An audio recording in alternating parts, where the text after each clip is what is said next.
Boro-boro piknik, boro-boro mobil, tambah lagi. Tambah lagi. Bapak kamu itu kan cuman tukang kuli, tambah lagi. Berapa yang kita ucapkan tadi? Pertama, apa tadi? Jangan mimpi. Berarti sudah membatasi. Itu yang dipancarkan semesta. Kita lupa kalau kita sedang jadi garpu tala. Dan garpu tala yang bergetar di semesta ini, yang sama frekuensinya dengan ini, itu yang akan datang. Makanya terus saja berada pada kondisi yang sama. Yang kedua, buat makan aja susah. Makannya susah? Susah. Tambah lagi yang ketiga, ya. Apa tadi? Bapakmu cuma kuli. Ya bapaknya kuli terus. Pernah mengucapkan itu? Oke. Dari mana ucapan itu? Bukankah dari sini? Dari sini dan dari perasaan kita sendiri. Bayangkan, setiap hari kita terus-menerus bergulat dengan itu. Kita tidak sadar kalau diri kita adalah sumber getar dan kita sedang menggetarkan yang di luar diri kita. Makanya akan hadir dalam kehidupan kita hanya itu saja. Sementara kita berpikir berkelimpahan, ingin uang banyak, ingin, betul? Orang lain baik, ingin sehat, tapi yang dipancarkan ke semesta yang sebaliknya. Makanya heran sekarang itu, ya. Ada orang ngajarkan ini doa mustajab, tidak mustajab. Doa dikabul, tidak dikabul. Dikabul tidak dikabul doa itu bukan tergantung kepada kata-kata doanya.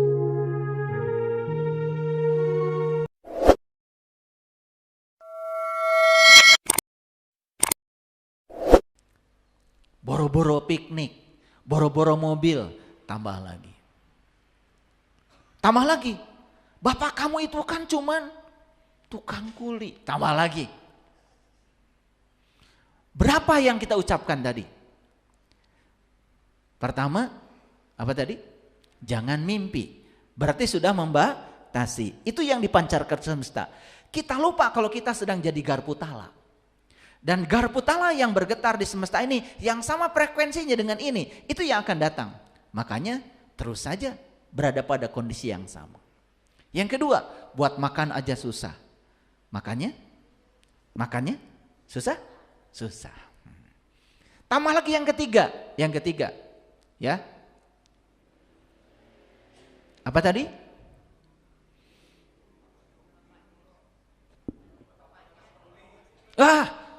Bapakmu cuma kuli.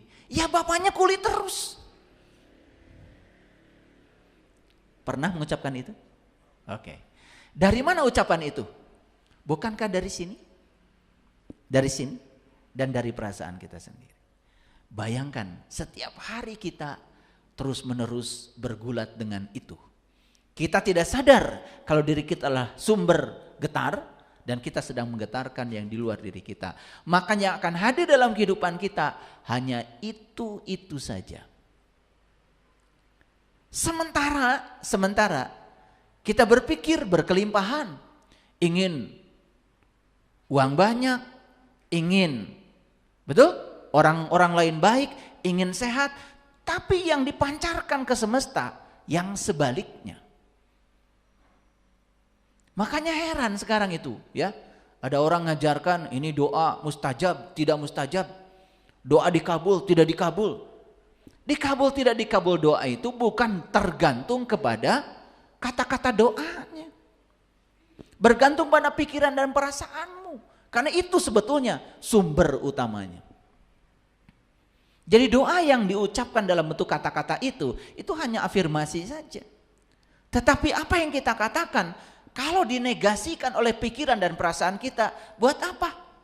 Contoh, baru aja berdoa, ya Allah limpahkanlah rezeki kepadaku. Itu kata-katanya. Begitu anak bilang, Bu, tadi ada orang lewat, sepeda motornya bagus. Pengen Bu, jangan mimpi. Uang dari mana? Buat makannya susah. Padahal baru saja berdoa, ya Allah limpahkan rezeki. Kenapa sih ngomongnya nanti kita bisa beli. Nanti ada waktunya kita bisa beli. Bahkan saya ajarkan pada anak, kamu juga nanti kalau sudah besar pasti bisa beli. Kenapa sih tidak dipilih kata-kata yang mendukung doa kita? Itu yang tidak disadari karena hidup tanpa kesadaran. Akhirnya cari buku di toko buku, kumpulan doa-doa mustajab. Lah yang nulis bukunya aja tidak mustajab.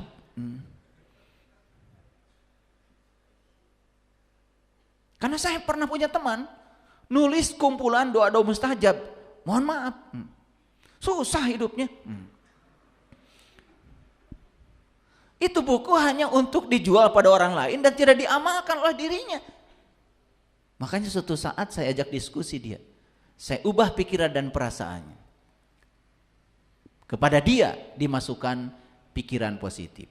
Sampai sini mengerti? Oke. Nah, kenapa judul ini menjadi penting? Kenapa kita harus paham bahwa semesta ini adalah garpu tala kosmik? Karena apa yang kita getarkan lewat pikiran dan perasaan kita, itu yang akan datang ke dalam kehidupan kita. Coba sekarang diubah menjadi tanpa batas. Saya ini sekarang sedang mengalami satu kejadian yang luar biasa. Setiap hari ada orang datang ke rumah menawarkan tanah, menawarkan rumah, tiap hari. Dan ketika mereka menawarkan tanah, saya tidak mengatakan uang dari mana, tidak. Nanti kita lihat ya, semoga saya bisa membelinya. Ya keluarkan aja kata-kata itu, daripada, wah Pak, punten, boro-boro meli tanah Pak, kau tuang oge sesah, nah. Jadi bagaimana? Keimanan kita adanya di mana? Katanya Allah bersama kita. Lebih dekat daripada urat nadi leher kita. Dia maha segalanya. Dia maha kaya. Dia maha luas. Dia maha kuasa. Dia maha segalanya. Tapi Allah yang ada dalam diri kita pun oleh kita direndahkan dengan kata kita sendiri. Kita selama ini tidak sadar kalau kita telah menciptakan berbagai macam keterbatasan.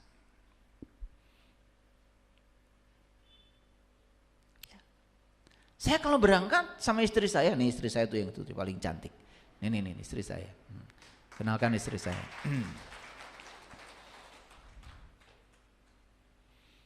Gak pernah. Kita makan di mana? Gak pernah. Ya yang penting makan lah. Gak pernah. Gak pernah. Karena tubuh ini istimewa. Tubuh ini mewah. Dan tubuh ini adalah amanah yang diberikan Allah yang harus dijaga. Maka tubuh ini kasih makanan yang bagus. Makanya saya sering bilang sama keluarga, sama anak-anak, nanti kita cari di dekat sini restoran yang paling bagus apa ya? Gitu. Di dekat sini hotel yang paling bagus untuk menginap, hotel mana ya? Sekarang ini kan info tentang makanan, restoran, hotel, semuanya sudah ada. Buka keterbatasannya. Ada saya punya teman mau makan itu nggak makan. Muter aja cari yang murah.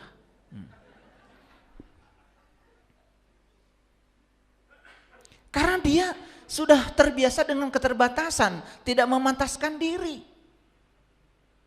Coba, saya sering bilang kalau ada baju bagus, mahal, jangan berkata, ah mahal.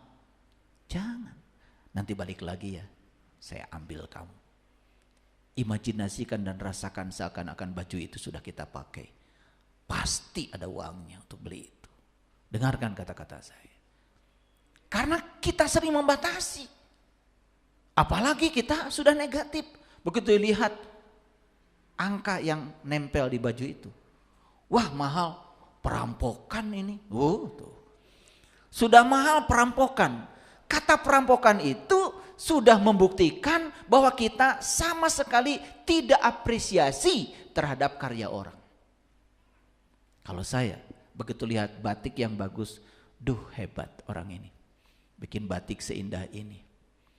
Dan orang ini tidak mungkin bisa batik seindah ini kalau tidak ada daya dalam dirinya, tidak ada kekuatan positif dalam dirinya. Yang tiada lain adalah Allah. Maka saya melihat batik bukan sekedar karya manusia, tapi karyanya Allah. Jadi kalau itu karya Allah, saya wajar kalau menghargainya tinggi. Makanya saya tidak pernah lihat angkanya berapa. Saya pasti bisa beli. Coba begitu. Hidup itu keren. Ini yang saya ajarkan adalah pelajaran kesadaran. Bukan fiksi. Ini adalah pelajaran tentang sains. Ini ada ayatnya, ada di Quran ini diajarkan. Cuman selama ini kan kita terlalu sibuk dengan idgham biguna, idgham biguna, ikhfa. Terlalu sibuk dengan itu. Lalu isi Quran sampai nggak pernah tahu. Kalau sudah melengking suaranya dan panjang pendeknya bagus, udah selesai. Rasanya sudah cukup beragama. Padahal baru baca. Pesannya belum nyampe. Hudannya belum nyampe sama kita. Sedangkan Al-Quran itu adalah hudan. Zalikal kitab la raiba fi hudan lil mutakin. Kalau cuma dibaca saja, terus hudannya kapan? Pesannya kapan? Makanya Quran itu hebat. Setiap bab Quran diberi nama surat. Yang namanya surat itu kan berarti ada pesan dong di dalamnya. Sudah ketangkap nggak pesan surat Al-Fatihah? Kenapa 7 ayat? Kenapa huruf pertamanya ba? Kenapa huruf terakhirnya nun? Kenapa di surat Al-Fatihah ada kata-kata ihdinas siratal mustaqim? Apa siratal mustaqim? Katanya siratal mustaqim itu jalannya orang yang dapat nikmat. Siapa yang dapat nikmat itu? Apa nikmat kata Quran? Sudah ketangkap belum? Tuh. Kalian sibuk membaca setiap hari sampai pesannya tidak tahu. Padahal itu Al-Fatihah. Al-Fatihah itu pembuka. Luar biasa ya. Surat kedua Al-Baqarah. Sudah ketangkap pesannya? 286 ayat itu. Coba. Dari mulai alif, lam, mim. Apa pesannya? Zalikal kitab. Itu kitab. Mana kitabnya? Kan waktu Rasulullah menerima ayat itu, Quran yang berwujud sekarang itu kan belum ada. Sedangkan kalau mengatakan itu kitab, berarti barangnya harus ada. Nah yang disaksikan Rasulullah, kitab yang mana? Kan Quran yang sekarang bungkelekan di depan kita itu belum ada. Tetapi Allah mengatakan zalikal kitab, itu kitab la raiba fi. Nah kitabnya tidak mungkin tidak ada. Karena kalau saya bilang ini gelas, kan gelasnya harus ada. Kalau saya bilang ini laptop, laptopnya harus ada. Betul? Coba kalau saya bilang ini orang tua saya, gak ada kan? Pasti kalian bubar. Betul nggak? Ini ada masalah apa mungkin dengan saya? Betul nggak? Bilang ini orang tua saya, orang tuanya nggak ada. Kan bilang ini tuh harus ada barangnya. Betul apa tidak? Apalagi kalau belajar ilmu tafsir. Zalika itu bisa ini. Dari itu menjadi ini saja, itu kan ada proses. Kalian lihat sumur. Ada air, jauh, kan bilangnya itu air. Kalau sudah di ember, bilangnya ini air. Nah dari itu menjadi ini saja, kan harus ada upaya. Coba kalau didalamin, keren banget. Cuman kita tidak sampai situ ngajinya. Pokoknya kalau da ada titiknya, zalika. Kalau sudah benar mengucapkannya, baru disebut sudah beragama. Belum, kita baru bisa meniru cara orang Arab melafalkan itu. Tapi pesannya apa? Coba. Hudan lil mutakin, petunjuk bagi orang yang bertakwa. Pernah nanya siapa yang bertakwa itu? Tidak bisa langsung mengklaim saya. Ntar dulu. Lihat penjelasan orang yang bertakwa di Quran. Siapa? Gitu gak ngajinya? Gak gitu. Makanya apa? Ya nasibnya juga gitu-gitu aja. Hidupnya juga gitu-gitu aja. Bahkan masalahnya pun itu-itu saja. Keluhannya itu-itu saja. Aduh, tidak kreatif hidup. Masalah aja itu-itu aja. Atau bikin masalah yang baru. Oke, lanjut ya. Sudah paham ya judulnya? Saya tunjukkan ini gambar. Ini garpu tala yang satu, itu adalah sumber getarnya. Garpu tala yang kedua, ini garpu tala yang lain. Cuman frekuensinya sama. Ternyata gelombang dari garpu tala satu bisa ditangkap oleh garpu tala dua. Kenapa? Sama frekuensinya. Jadi kalau saya memancarkan gelombang lewat otak saya dan perasaan saya, dan yang dipancarkan yang negatif, garpu tala mana di semesta ini yang akan bergetar? Yang sama frekuensinya. Yang sama frekuensinya. Tetapi kita selama ini tidak jujur. Kita mengira yang datang dalam kehidupan kita itu seakan-akan didatangkan oleh Allah. Tidak, yang mendatangkan kamu sendiri. Allah itu hanya Rabb al-Alamin. Dia adalah kehadiran, dia adalah keberadaan. Allah hanya menunggu apa yang kamu pancarkan. Maka Allah bilang, aku bergantung kepada sangkaan kamu. Aduh, memahami hadis itu aja dari dulu gak lulus-lulus. Saya juga gak ngerti, kalian tuh sibuknya apa? Padahal Nabi Muhammad bilang, tafakur sejenak jauh lebih mulia daripada sholat sepanjang malam. Itu hadis. Tafakur sebentar jauh lebih mulia daripada sholat sepanjang malam. Bukan berarti bahwa Nabi Muhammad menyepelekan sholat. Bukan. Kamu sholat juga gak ngerti tujuannya, tidak akan mencapai tujuan sholat. Jadi artinya Nabi Muhammad menitik beratkan apapun yang kamu lakukan, pikirkan heula. Pahami dulu. Kita ini selama ini terlalu sibuk mengamalkan sesuatu yang sebetulnya kita sendiri tidak paham. Makanya di Quran disebut manusia yang semacam itu manusia yang rugi. Rugi itu banyak aktivitasnya, tetapi tidak berbuah. Paham sampai sini? Jadi garpu tala yang sebelah kiri itu sumbernya, yang kanan yang lain yang bisa digetarkan oleh sumber itu. Kenapa bergetar yang kanan? Satu frekuensi. Nih coba perhatikan dalam hidup. Tukang gosip pasti temannya tukang gosip lagi. Coba lihat aja. Kalau nggak percaya sama saya. Orang yang mikirnya negatif itu akan dikumpulkan dengan mereka yang negatif. Karena sama frekuensi. Coba tukang ngeluh, pasti ketemu lagi dengan tukang ngeluh. Tukang curhat, pasti bakal ketemu lagi tukang curhat. Coba perhatikan, cuman kita tidak memperhatikan itu.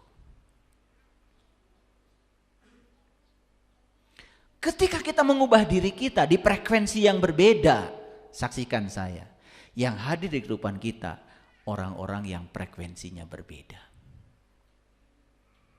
Makanya coba perhatikan, ketika kalian dulu butuh guru ngaji supaya bisa Iqra 1, Iqra 2, Iqra 3, Iqra 4, Iqra 5, Iqra 6, yang akan hadir pasti guru Iqra. Setelah Iqra selesai, kemudian kalian menganggap sudah selesai belajar agama, ya sudah selesai sampai di situ.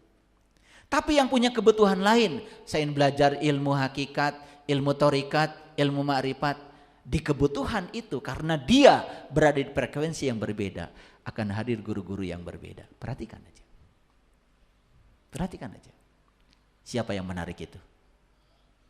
Kita sendiri. Makanya mengubah nasib berarti mengubah pikiran dan perasaan. Oke, lanjut. Gambar apa ini? Yang sebelah kiri gambar pemancar. Yang sebelah kanan gambar radio.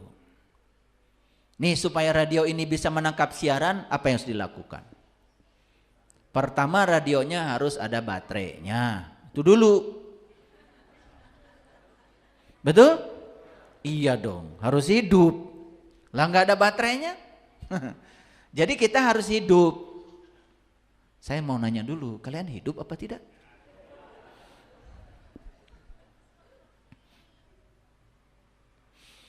Cirinya orang hidup itu cuma satu, tumbuh dan berkembang. Sekarang saya tanya lagi, kalian tumbuh dan berkembang tidak?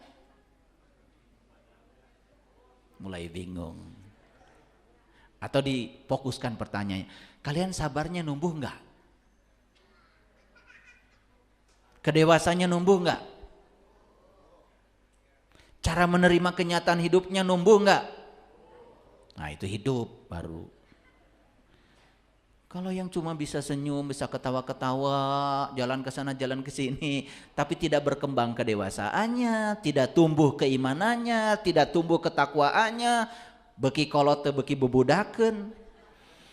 Cek saha kalian tumbuh. Tumbuh itu cirinya, hidup itu cirinya tumbuh. Awas. Udah jawab sendiri ya. Hidup apa tidak? Syukurlah. Jadi radionya harus hidup. Berarti harus ada baterainya. Baterai itu disebut spirit, energi. Nah dalam diri kita ada baterai. Cuman baterainya itu macam-macam nih ya. Ada yang lemah, ada yang kuat sedikit, ada yang super kuat baterainya. Itu spirit. Spirit itu semangat hidup. Makanya kalau bangun pagi sudah baed, kemurungsung, marah-marah, itu karena tidak mengerti hidup. Memandang dunia ini sebagai tempat yang suram. Orang yang semacam ini, ya suram terus hidupnya. Karena dia tidak bisa memandang dunia sebagai tempat yang banyak peluang, banyak probability. Indah dunia ini. Makanya kalau saya bangun pagi itu setelah saya berterima kasih kepada sang pemilik semesta ini. Sebelum bertemu dengan yang lain-lain, pertama yang saya temui ya beliau dulu. Setelah itu kemudian saya meditasi. Saya berterima kasih pada tubuh saya. Dari ujung rambut saya bilang terima kasih kepala, terima kasih rambut, kamu keren. Terima kasih mata, kamu terus melayani, melihat keindahan semesta ini. Terima kasih telinga, keren kamu. Terima kasih hidung, terima kasih gigi. Makanya gigi saya sekarang usia saya 58 tahun, gak ada yang bolong. Karena setiap hari saya rawat, saya ucapkan terima kasih. Saya ucapkan terima kasih pada jantung, pada semua. Cukup? Belum cukup. Saya minum air, kemudian saya olahraga. Tiap hari saya olahraga 30 menit. Ya, harus dirawat tubuh ini. Baru sarapan pagi yang sehat. Udah, setelah sarapan, terima kasih semua makanan. Kamu telah menjadi energi dalam tubuhku. Dan energi ini akan aku gunakan untuk melakukan usaha. Apa usahanya? Ya udah seperti ini. Saya datang ke sini, ya, menyebarkan kesadaran, hidup indah. Selalu setiap bangun pagi itu penuh sukacita, meletup-letup.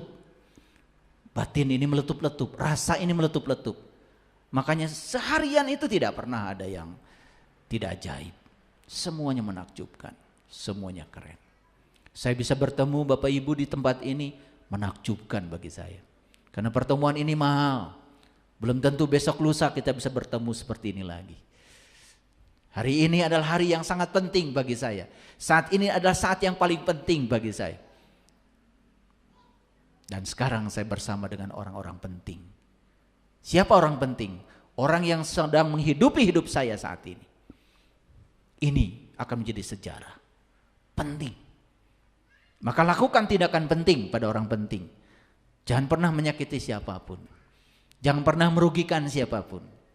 Jangan ada lagi kata-kata yang terucap lalu membuat orang lain berkurang kebahagiaannya. Coba jaga, riksa, waspada kemanapun kita pergi. Kalau punya uang di rumah, penuhi sakunya dengan uang. Di jalan, bagi. Coba rasakan keajaibannya, luar biasa. Oke, lanjut dulu. Yang sini pemancar, yang sini radio. Kapan radio ini bisa menangkap siaran dari pemancar? Satu, radionya harus hidup. Yang kedua, radionya harus diubah frekuensinya. Mau menangkap siaran dari radio mana? Pasti di-tuning namanya. Betul? Nah, di-tuning itu artinya disamakan frekuensinya. Makanya ketika di-tuning pada frekuensi tertentu, maka yang ditangkap itu adalah siaran dari radio tertentu, bukan dari tempat yang lain. Sama, kita mau menangkap frekuensinya ilahi, tuning. Samakan frekuensi kita dengan frekuensi ilahi. Gimana caranya? Coba wujudkan sifat-sifat ilahi dalam diri. Maha pengasih, maha penyayang, maha luas, maha sabar, maha lembut. Wujudkan coba. Itu namanya tuning. Jadi frekuensi kita disamakan dengan frekuensi ilahi. Makanya siaran dari Allah selalu terdengar di sini. Ketangkep tuh suaranya. Tapi siaran dari dia tidak berupa kata-kata. Mewujud menjadi pemahaman. Ujuk-ujuk paham aja. Disebutnya intuisi. Kenapa itu bisa kita tangkap? Ada resonansi kita dengan dia. Kan dia bersama kita. Lebih dekat daripada urat dari leher kita. Jadi prinsipnya sama seperti prinsip Garputala tadi. Cuman ini gelombangnya gelombang elektromagnetik. Kalau Garputala tadi itu gelombang mekanik, namanya gelombang bunyi. Nah, perhatikan ini. Ini cara kerja HP. Jadi itu pemancar tuh yang sebelah sana itu pemancar. Yang sebelah sini itu adalah intensitas dari gelombang elektromagnetiknya. Yang sebelah sana excellent tuh. Yang dekat dengan sumber excellent. Agak jauh sedikit good.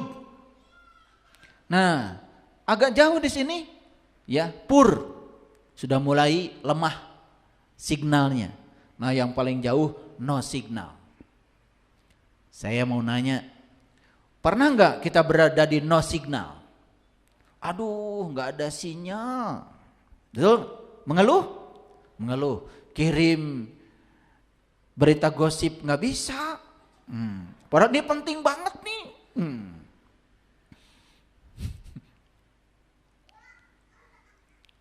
HP kita saja kalau di luar jaringan, out of network, gak bekerja.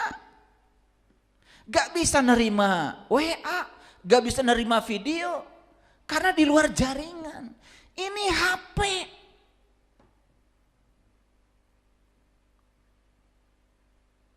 Makanya harus dekat dengan sumber. Maaf ya. Maaf. Banyak orang yang tidak sadar kalau dirinya ada di luar jaringannya ilahi. Maka lost control. Marah-marah, menipu orang, berbuat jahat, korupsi, merugikan masyarakat. Itu berarti dia sudah keluar dari jaringan, out of network. HP Anda aja merana kalau keluar dari jaringan. Pertanyaan saya, saat kalian keluar dari jaringan ilahi, merana apa tidak? Merana apa tidak? Kering, kerontang, sholat sudah, ngikutin banyak orang, gak tahu ilmunya. Puasa sudah, ngikutin banyak orang, gak tahu ilmunya. Haji sudah, umroh berkali-kali, baca syahadat setiap saat, gak ada dampak, gak resonansi, out of network. Makanya hidup tidak jelas, takut menghadapi kehidupan, takut menghadapi kematian. Banyak uang, susah, komo teu boga duit. Sehat, susah, komo gering. Betul? Rumah besar, susah, tidak bahagia. Apalagi ketika tidak punya rumah. Bayangkan, bahagia hanya angan-angan. Kenapa? Gak tahu ilmunya. Dikiranya bahagia itu kalau mendapat. Hadirin, mendapatkan sesuatu itu bukan bahagia. Mendapatkan sesuatu itu artinya senang. Dan senang dengan bahagia beda. Bahagia itu melepaskan. Punya uang 100.000, makan sendiri di restoran. Gak bahagia. Tapi 100.000, makan dengan teman, beli nasi bungkus, 10 bungkus walaupun cuma 10.000, makan sama-sama. Dan orang yang tadi tidak punya makanan bersama kita makan. Lihat senyumnya pada mereka. Itu bahagia tuh begitu, melepaskan. Makanya bahagia itu tangan terbuka. Tangan terbuka itu adalah pengorbanan. Tangan tertutup, ini keangkuhan.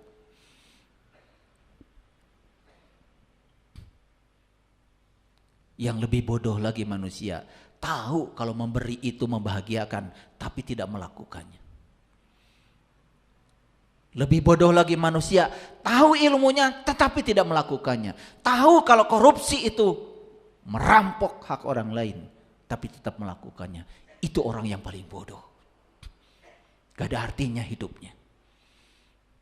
Saya yakin semua koruptor itu tahu kalau korupsi itu haram, tapi dia melakukannya. Itu bodoh banget.